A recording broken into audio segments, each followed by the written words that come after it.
एक आदमी गलती से नदी में गिर गया। जब वो बाहर निकला तो वह पूरे ब्लैक कलर के तरल से ढका हुआ था, लेकिन उसे इसकी कोई परवाह नहीं थी। वह बस से घर जाने लगा। अचानक उसे खांसी आने लगी और उसे नहीं पता था कि ये सारी खांसी उस नदी की वजह से है। घर पहुंचने पर उसने काले तरल की उल्टी की। उसका पूरा शरीर जम सा गया था। पीठ ढकने पर भी उसे रोक नहीं पाता।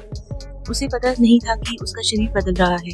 अगले दिन उसका शरीर फिर से सामान्य सा लगने लगा, लेकिन उससे बदबू आ रही थी। जब वह बाहर गया तो आमतौर पर शांत रहने वाला कुत्ता भी उसे देखकर अनदेखा कर गया। यह उसे बहुत अजीब लगा।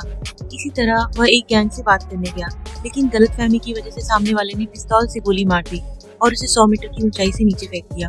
5 मिनट बाद वह जमीन पर गिरा। वह आधे घंटे तक बेहोश रहा और फिर उसकी आंख खुल गई। वह बहुत हैरान था। इतनी ऊंचाई से गिरने के बाद भी वह जिंदा था। उसे तो मर जाना चाहिए था, लेकिन वह मर ही नहीं रहा था। फिर वह तुरंत घर की ओर दौड़ा। वह खुद को देखकर हैरान था कि रास्ते पर उसे सांस भी नहीं फूल रही थी और बिल्कुल थकान भी महसूस नहीं हो रही थी।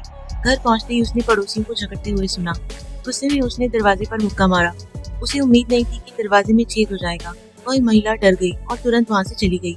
आदमी खुद भी हैरान था। अपनी ताकत जांचने के लिए उसने अलमारी उठाई और उसे फेंक दिया। यहाँ तक कि हीटर की पाइप भी आसानी से उखाड़ दी। वह सीधा एक हाथ से चलने वाली मशीन पर जा गिरा। खुद इस बात पर यकीन नहीं हो रहा था। फिर रात में एक पेमेंट मशीन के पास गया। मशीन पर 2-3 बार दबाया और फिर उसे आसानी से निकाल लिया। इसके बाद वह मशीन को घर ले आया।